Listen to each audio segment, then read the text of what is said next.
Fais-le souffrir. Qui n'a jamais été contrarié, qui n'a jamais été blessé par un être cher, qui n'a jamais été trahi par un proche. Bien sûr, tout le monde a déjà été contrarié. Et il arrive que lorsque la blessure est trop profonde, on a du mal à pardonner. On se dit hors de question de pardonner. Ce que cette personne m'a fait est inacceptable. Mais à cet effet, que signifie donc pardonner?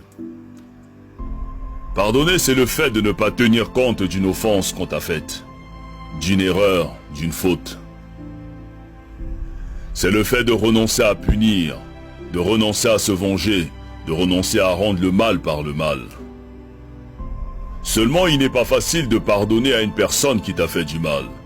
Surtout si tu croyais en elle, que tu avais confiance en elle.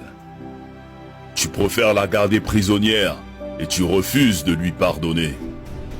Le souci est que lorsque nous refusons de pardonner, nous nous constituons nous-mêmes comme étant prisonniers. Et on commence à développer la haine, à développer l'amertume, à cultiver la jalousie et à cultiver la rancune.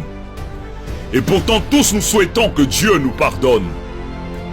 Pour nos erreurs, nos offenses, nos imperfections et nos failles. Mais nous refusons de pardonner les fautes des autres, comme si nous n'avons jamais fait du mal à personne, comme si nous étions irréprochables. Qui donc peut oser dire qu'il n'a jamais fait du mal? Qui est parfait? Qui n'a jamais commis d'erreur? Qui n'a jamais fait le moindre mal? On souhaite tous que Dieu nous pardonne pour nos bêtises, mais on refuse de pardonner les fautes des autres, on refuse de leur accorder notre pardon. Et nous sommes toujours les premiers à aller à l'église, à aller à la mosquée, alors que dans nos cœurs nous avons des gens qu'on a constitués comme prisonniers. Mais jusqu'à quand allons-nous porter ces fardeaux? Jusqu'à quand allons-nous refuser de pardonner? Mais qu'est-ce qu'on gagne à détester ceux qui nous ont offensés? Parce que celui qui pardonne est celui qui a décidé d'avancer. Celui qui pardonne est celui qui a décidé de se libérer. Celui qui pardonne a fait le choix de donner un cadeau à quelqu'un même s'il ne le mérite pas. Parce que la rancune est une lourde pierre que celui qui pardonne n'a pas envie de transporter. Quand tu décides de pardonner, tu le fais d'abord pour toi-même. Tu le fais pour avoir la paix. Tu le fais pour avoir la tranquillité. Tu le fais pour être libre. Parce que celui qui refuse de pardonner est un meurtrier qui s'ignore. Pardonner, ce n'est pas oublier, ni cesser d'aimer, mais c'est se libérer d'un fardeau, c'est se soigner, c'est relever la tête, c'est prendre son chemin avec le sourire pour avoir un meilleur lendemain.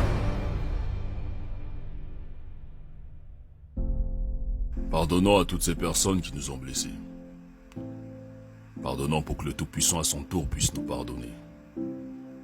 Pardonnons pour être au-dessus de ceux qui nous ont contrariés. Pardonnons pour retrouver la paix et progresser.